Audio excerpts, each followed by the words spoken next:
SDM Neelam Verma अपनी सादी सी साड़ी में इलेक्ट्रॉनिक स्कूटी पर सवार तेजी से अपनी स्कूल की सहेली की शादी में जा रही थी। एकदम आम सी औरत की शक्ल में, ना कोई सरकारी गाड़ी, ना कोई सिक्योरिटी, बस एक आम लड़की की तरह स्कूटी चलाते हुए। जैसे ही वो शहर के करीब पहुंची तो सामने पुलिस की चौकी नजर आई। 3-4 पुलिसकर्मी चौकी के बाहर सड़क पर खड़े थे और बीच में दरोगा संजय कुमार वर्दी में खड़ा था। उसने सामने आते ही एसडीएम नीलम वर्मा को हाथ में डंडे के इशारे से रुकने को कहा, तो नीलम वर्मा ने स्कूटी रोड से नीचे उतार ली और साइड में लगा दी। दरोगा ने कड़क आवाज से कहा, कहाँ जा रही हो? दरोगा ने सवाल किया। नीलम वर्मा ने कहा, सहेली की शादी है, वहीं जा रही हूं। नीलम वर्मा ने बड़े आहिस्ता से जवाब दिया। दरोगा संजय कुमार ने ऊपर से नीचे तक नजर मारी। नीलम वर्मा 27 साल की एक खूबसूरत औरत थी और फिर मुस्कुराते हुए बोला, अच्छा जी, सहेली की शादी में दावत खाने जा रही हूं, लेकिन हेलमेट तुम्हारी चाची पहनेगी? क्यों नहीं पहना? और ये स्कूटी भी बहुत तेज चला रही थी। चलो, अब चालान भुगतना पड़ेगा। दरोगा संजय कुमार ने चालान पैड निकालते हुए कहा। नीलम को अंदाजा हो गया था इसकी नीयत खराब हो गई है और ये एक बहाना है। वो बोली, सर मैंने कोई नियम नहीं तोड़ा है। ओ मैडम जी, हमें कानून सिखाने की कोशिश ना करो। उसने दूसरी तरफ खड़े एक सिपाही को देखा और फिर नीलम की ओर देखते हुए फुसफुसाया, बिना खुराक के नहीं मानेगी, इसको तरीका सिखाना ही पड़ेगा। अचानक दरोगा ने जोरदार थप्पड़ नीलम के गाल पर जड़ दिया। बहुत सवाल जवाब कर रही है। जब पुलिस कुछ कहे तो चुपचाप मान लेना चाहिए। नीलम का सिर एक पल के लिए चकरा गया, लेकिन उसने खुद को संभाल लिया। उसकी आंखों में गुस्सा साफ छलक रहा था। चौकी इंचार्ज दरोगा ठहाका मारकर हंसा और अपने साथियों से बोला, लगता है अभी भी अकड़ बाकी है। अरे तेरे जैसी पता नहीं कितनी को सही कर चुका हूं, लगता है अच्छे से सिखाना पड़ेगा। एक सिपाही आगे बढ़ा और बोला, सर इसे थाने ले चलो, वहां आराम से इसकी सेवा पानी करेंगे। दरोगा सिर हिलाकर बोला, हाँ, इसे थाने ले चलते हैं, तब समझ में आएगा कि पुलिस से कैसे बात की जाती है। सिपाही ने नीलम को बाजू से पकड़ा और झटका देकर खींचा और कहा, चल गाड़ी में बैठ। नीलम ने झटक कर अपना हाथ छुड़ाया और गुस्से से बोली, हाथ लगाने की कोशिश मत करना, वरना अंजाम अच्छा नहीं होगा। दरोगा का पारा चढ़ गया। उसने अपने एक सिपाही से कहा, इसका घमंड तो देखो। एक सिपाही ने आगे बढ़कर नीलम वर्मा के बाल खींचे और जबरदस्ती घसीटने की कोशिश की। नीलम दर्द से करा उठी, लेकिन अभी तक अपने बारे में कुछ नहीं बताया। वो देखना चाहती थी कि ये लोग कितने और कहां तक गिर सकते हैं। तभी एक पुलिस वाले ने गुस्से में उसकी स्कूटी में डंडा मारा और बड़बड़ाया, बड़ी शरीफ बनती है, अब तेरा खिलौना बनाकर खेलेंगे। नीलम वर्मा अच्छी तरह समझ चुकी थी कि अब उसके साथ क्या होने वाला है और ये लोग कितने नीचे गिर सकते हैं। दरोगा की आंखों में गुस्सा था। उसने जोर से चिल्लाकर कहा, बहुत देखी है, तेरे जैसी अकड़ वाली पुलिस से भिड़ेगी, आज मजा चखाता हूं। चलो, ले चलो, इसे थाने में वहीं समझाएंगे एसडीएम। नीलम वर्मा अब भी चुप ही थी। उन्होंने अपनी पहचान बताने का कोई इरादा नहीं किया। देखना चाहती थी कि यह लोग प्रशासन को कितना बदनाम कर सकते हैं, कितनी हद तक यह लोग अत्याचार कर सकते हैं। दरोगा संजय कुमार अब झुझला चुका था। उसके सामने एक ऐसी औरत खड़ी थी जिसके नरम मुलायम खूबसूरत गाल पर तमाचे पड़े थे, जिसके बालों को खींचा गया था, जिसे जबरदस्ती बाजू से पकड़कर सड़क पर घसीटा गया था। लेकिन वह अब भी किसी बुत की तरह बिल्कुल खामोश खड़ी थी। ना कोई चीख, ना कोई आंख। दरोगा संजय कुमार ने गुस्से से आंखें तड़ते हुए अपने सिपाहियों की तरफ देखा और गुर्रा कर बोला, ले चलो, इसे थाने में वहीं बैठकर सोचेंगे कि इस सिर छड़ी औरत का क्या इलाज करना है। फिर क्या था। दो सिपाही आगे बढ़े और नीलम वर्मा के दोनों हाथों को कसकर पकड़ा और धक्के देते हुए उसे घसीटते हुए जीप की ओर ले जाने लगे। तभी पहली बार नीलम वर्मा की आवाज गूंजी। उसने झटके से कहा, छोड़ो मुझे। लेकिन उस चीख में डर नहीं था, बल्कि एक ऐसा गुस्सा था जो अंदर तक खौल रहा था। दरोगा ठहाका मारकर हंसा और बोला, ओह, अब जुबान भी चलने लगी है। चलो थाने में और देखेंगे कि वहां कितनी लंबी जुबान चलती है। तेरी थाने में घुसते ही दरोगा अपनी पूरी ताकत से चिल्लाया, ओए कहां गए, चाय पानी लगाओ, जल्दी एक स्पेशल माल आया है। आज नीलम वर्मा अब भी बिना बोले थाने की दीवारों को देख रही थी। वो देख रही थी कि कैसे यह लोग उन बेगुनाहों के साथ पेश आते हैं जो कभी आवाज नहीं उठा पाते। तभी एक सिपाही दरोगा संजय कुमार की तरफ झुककर फुसफुसाया। क्या केस है साहब? सिपाही ने पूछा तो दरोगा संजय कुमार ने हंसते हुए कहा, अरे कुछ नहीं रे, कोई चोरी या कोई जेब कटी, जो मन करे लगा देना, बस अंदर डालकर इसका गुरूर तोड़ना है और ज्यादा सवाल नहीं पूछने। नीलम वर्मा तो सब कुछ सुन रही थी, लेकिन उसकी आंखें अब भी कुछ कहने से बच रही थीं, जैसे वह चाह रही हो कि पुलिस वालों की गिरावट की यह कहानी खुद उनके मुंह से बाहर निकले। तभी दरोगा कुर्सी पर बैठ गया, हाथ में कलम लिया और टेबल पर उसे घुमाने लगा। फिर आंखें नीलम पर गड़ाकर बोला, नाम बता अपना, कहाँ रहती है, किसके घर की है? नीलम चुप रही। दरोगा ने फिर सवाल दोहराया, सुना नहीं नाम क्या है तेरा? लेकिन नीलम की खामोशी अब भी वैसी ही थी जैसे कोई पत्थर की दीवार हो। तभी दरोगा ने टेबल पर इतनी जोर से हाथ पटका कि आवाज पूरे थाने में गूंज गई और गुस्से से चिल्लाया, सुनाई नहीं देता, तुझे नाम बता। जल्दी नीलम ने बिना चेहरा बदले जवाब दिया, जी नेहा कपूर। दरोगा ने उसके चेहरे को घूरा और हंसकर बोला, ओह बड़ी समझदार निकली, तू झूठ बोलने में भी तजुर्बा है, लेकिन याद रखो, ज्यादा चालाकी की तो बहुत भारी पड़ेगी। गलती एक भी की तो पछतावे का वक्त भी नहीं मिलेगा। नीलम वर्मा को जबरदस्ती उस सड़े हुए लॉकअप में धकेल दिया, जहां पहले से दो कैदी बैठे हुए थे। उनमें से एक ने नीलम की तरफ देखा और बोला, बहन, तूने क्या कांड कर दिया? नीलम ने हल्की सी मुस्कान दी और कुछ नहीं कहा। अब वह बस देख रही थी कि यह पूरा तंत्र कितना सड़ चुका है।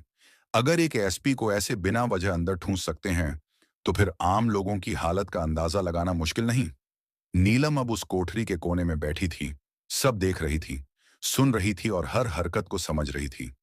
दरोगा संजय कुमार ने एक झूठी रिपोर्ट बनवाई और बोला, इस पर चोरी और ब्लैकमेलिंग का केस ठोक दो। फाइल मेज पर मारी और कहा, चलो जल्दी। एक सिपाही ने पूछा, पर सर बिना सबूत के? दरोगा हंस पड़ा, बोला, इस थाने में सबूत मंगाए नहीं, सबूत बनाए जाते हैं।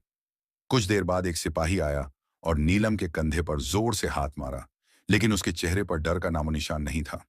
दरोगा ने हाथ उठाया ही था कि तभी दरवाजे पर एक सख्त आवाज आई, रुक जाओ। सबने मुड़कर देखा तो दरवाजे पर एसएचओ सुरेंद्र सिंह खड़ा था, जिसकी छवि बाकी से थोड़ी अलग मानी जाती थी। उसने अंदर नजर डाली। औरत की हालत देख उसके माथे पर लकीरें खींच गईं। पूछा, यह सब क्या हो रहा है? संजय कुमार मुस्कुराया, कुछ नहीं सर, एक सड़क छाप औरत हद से ज्यादा दिमाग दिखा रही थी, सबक सिखा रहे हैं। सुरेंद्र ने नीलम को गौर से देखा। उसके हाव भाव किसी आम औरत जैसे नहीं लग रहे थे। पूछा, इसका जुर्म क्या है? संजय घबरा गया, बोला, सर चेकिंग में बदतमीजी की थी। सुरेंद्र को कुछ गड़बड़ लगी। उसने नीलम से पूछा, तुम्हारा नाम क्या है? नीलम चुप रही। संजय हंसकर बोला, सर यह तो अपना नाम भी नहीं बता रही। सुरेंद्र अब पूरी तरह से चौकन्ना हो गया था। उसने सिपाही को हुक्म दिया, इसे अकेली कोठरी में डालो। संजय हैरान रह गया, लेकिन सर, सुरेंद्र ने सख्ती से कहा, मैं खुद रहूंगा इसके पास। उसके आदेश पर नीलम को एक दूसरी कोठरी में बंद किया गया, जो पहले से भी ज्यादा बदबूदार और अंधेरी थी। नीलम ने चारों तरफ नजर दौड़ाई। एक कोने में टूटा हुआ टेबल पड़ा था और पास में एक जंग लगा लोहे का रोड पड़ा था। अब वह इस गंदे सिस्टम का असली चेहरा और करीब से देख रही थी। हर पल उसकी आंखें यह समझ रही थीं कि कानून बस फाइलों तक सीमित रह गया है। तभी एक सिपाही दौड़ता हुआ आया और बोला, सर बाहर एक बड़ी गाड़ी खड़ी है। संजय कुमार डर कर चौंक गया। पूछा, गाड़ी कौन सी है? सिपाही घबराते हुए बोला, सर गाड़ी सरकारी है। वो जल्दी जल्दी बाहर गया और जैसे ही गाड़ी के अंदर झांका, उसकी आंखें फटी की फटी रह गईं। वो हड़बड़ाकर वापस आया और धीमे लहजे में बोला, सर। संजय कुमार झुंझलाया, क्या हुआ, कौन है? सिपाही कांपते हुए बोला, सर डीएम साहब आए हैं। संजय कुमार का चेहरा पड़ गया। ऐसे हो? सुरेंद्र सिंह भी चौकन्ना हो गया, क्योंकि अब मामला सीधे ऊपर पहुंच चुका था। डीएम साहब ने थाने में कदम रखा और उनकी आंखों में गुस्सा साफ दिख रहा था।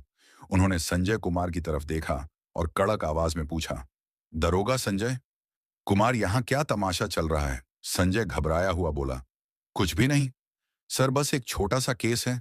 डीएम साहब ने टेबल से फाइल उठाई और ध्यान से पढ़ी। उनके माथे पर बल पड़ गए। फिर उन्होंने कोठरी में झांका और बोले, ये कौन है सर? इस औरत पर 420 और ठगी का केस है। डीएम साहब ने पूछा, सबूत है तुम्हारे पास? उन्होंने फिर पूछा, क्या कुछ सबूत है तुम्हारे पास? संजय अब पूरी तरह फंस चुका था। डीएम साहब ने औरत से सीधा सवाल किया, क्या नाम है तुम्हारा? और पहली बार नीलम वर्मा ने हल्की सी मुस्कान दी और बोली, एसडीएम नीलम वर्मा। पूरे थाने में सन्नाटा छा गया। सबके चेहरे उतर गए। संजय कुमार के तो हाथ पैर कांपने लगे। बाकी सारे सिपाही चौंक कर खड़े हो गए। संजय के पैरों के नीचे से जमीन खिसक गई। वो अफसर जिसे वो ठग समझ रहा था, वही अफसर निकली जो पूरे जिले का कानून चला रही थी। असल में वह कोई मामूली औरत नहीं थी, बल्कि वही औरत खुद एसडीएम नीलम वर्मा निकली, जिसको सड़क पर घसीटा गया, बाल पकड़कर खींचा गया, थप्पड़ मारे गए। जैसे ही यह बात सबके सामने आई, पूरे थाने में खलबली मच गई। सब सिपाही तो सन्न रह गए। डीएम साहब ने अपनी तीखी नजर दरोगा संजय कुमार पर डाली और गुस्से में बोले, संजय कुमार, तेरी इतनी हिम्मत कैसे हो गई कि तू एक सीनियर अफसर पर झूठा इल्जाम थोपने लगा? संजय कुछ बोलने की कोशिश कर ही रहा था कि वहीं खड़े एसओ सुरेंद्र सिंह जोर से बोले, सर मैंने तो पहले ही कहा था कुछ गड़बड़ है। अब तो संजय बिल्कुल अकेला पड़ गया था। तभी नीलम वर्मा ने अपनी शांत लेकिन सख्त आवाज में पहली बार सीधा फैसला सुना दिया और बोली, संजय कुमार, तू अब नौकरी से गया, तेरी सस्पेंशन पक्की है और तेरे खिलाफ अब मुकदमा भी चलेगा। यह सुनते ही संजय की तो जैसे सांसें अटक गई। बाकी पुलिस वालों ने उसे मुंह फेर लिया। सुरेंद्र सिंह ने उसी वक्त आवाज लगाई, हवलदार साहब, इसको पकड़ो और लॉकअप में डाल दो। लेकिन तभी संजय कुमार ने जेब से एक मोड़ा हुआ कागज निकाला और हंसते हुए बोला, रुको मैडम, ये देख लो, पहले फिर जो करना हो कर लेना। और वो कागज उसने दिखाया। डीएम और नीलम वर्मा दोनों ने फौरन उसकी तरफ देखा। संजय बोला, ये रहा मेरा ट्रांसफर का आर्डर। 3 दिन पहले ही मेरा तबादला हो चुका है। अब आप चाहे जितनी भी नाराज हो जाओ, मुझे नौकरी से नहीं निकाल सकती। पूरा थाना फिर से सन्न पड़ गया। नीलम ने वह कागज हाथ में लेकर पढ़ा। डीएम ने आंख तरेरी और एसओ सुरेंद्र सिंह से कहा, जाओ और पता करो कि यह कागज असली है या बस दिखावे का। सुरेंद्र ने कंप्यूटर में रिकॉर्ड देखा और सिर उठाकर बोला, सर ये तो असली है, लेकिन इसने अभी तक नया दरोगा को चार्ज नहीं सौंपा। यानी अभी तक यही यहां का असली दरोगा बना बैठा है और सारी बदमाशी इसी के द्वार में की गई है। अब तो कोई भी इसे नहीं बचा सकता। नीलम वर्मा उसकी आंखों में आंखें डालकर बोली, अब तेरा नया ठिकाना वहीं होगा जहां तू औरों को डालता था। सिपाहियों, इसे पकड़ो और ले जाओ। अंदर डीएम ने भी सिर हिलाकर इशारा कर दिया। जैसे ही 2 सिपाही उसे पकड़ने बढ़े, संजय ने फिर चाल चली और बोला, रुकिए मैडम, मैं अकेला नहीं हूं। क्या आपको लगता है कि पूरी गलती मेरी ही है? फिर उसने थाने के और पुलिस वालों की तरफ इशारा करके कहा, यह सब मेरे साथ हैं, ऊपर तक सारे जुड़े हुए हैं। कुछ पुलिस वालों के चेहरे का रंग उड़ गया। एसएचओ सुरेंद्र सिंह ने माहौल भामते ही एक एक को घूरना शुरू कर दिया। नीलम वर्मा ने डीएम की तरफ देखा और बोली, अब यह पूरा थाना ही साफ करना पड़ेगा, कोई बचा नहीं रहेगा। डीएम ने भी कहा, जो हुक्म मैम, अब एक एक का हिसाब लिया जाएगा। और जैसे ही जुबान से यह बात निकली, थाने में जैसे बिजली गिर गई हो। थाने के बाहर कुछ पत्रकार चुपचाप थाने के बाहर खड़े थे, जिनको पहले से शक था कि थाने में कोई बड़ी खिचड़ी पक रही है। जैसे ही उन्हें यह खबर लगी कि पूरा थाना लाइन हाजिर कर दिया गया है, वैसे ही उन्होंने अपने मोबाइल से खबरें इधर उधर पहुंचानी शुरू कर दी। अब यह मामला दबने वाला नहीं था। तभी एक लंबी काली शीशों वाली चमचमाती गाड़ी थाने के सामने आकर रुकी। दरवाजा खुला और खुद एसएसपी साहब बाहर निकले। चारों तरफ देखा तो सबका चेहरा उतरा हुआ। थाने के सारे अफसर एक तरफ दुबके खड़े थे और एसएसपी साहब बोले, ये कब से तमाशा चल रहा है यहां? लेकिन डीएम और थाना इंचार्ज साहब बिल्कुल शांत खड़े थे। एसडीएम नीलम वर्मा ने सीधा एसएसपी की आंखों में आंखें डालकर कहा, आपको क्या लगता है आप बच जाओगे? सुरेंद्र सिंह ने झट से फाइल निकाली और नीलम वर्मा को पकड़ाई। जो फाइल सीधे एसएसपी साहब के सारे काले धंधों की पोल खोल रही थी। नीलम वर्मा ने वो फाइल एसएसपी साहब की तरफ बढ़ाई और बोली, लो देखो, इसमें तुम्हारे सारे करतूत भरे पड़े हैं। एसएसपी साहब के माथे से पसीना टपकने लगा। डीएम साहब ने बिना देर किए ऊंची आवाज में हुक्म दिया, पकड़ो इसे और अभी के अभी गिरफ्तार करो। पूरा थाना हैरान रह गया। इतने बड़े अफसर को किसी ने पहली बार यूं खुलेआम ललकारा था। जैसे ही एसएसपी की गिरफ्तारी हुई, पूरे जिले में तूफान समझ गया। मामला अब ऊपर ढाका तक पहुंच गया था।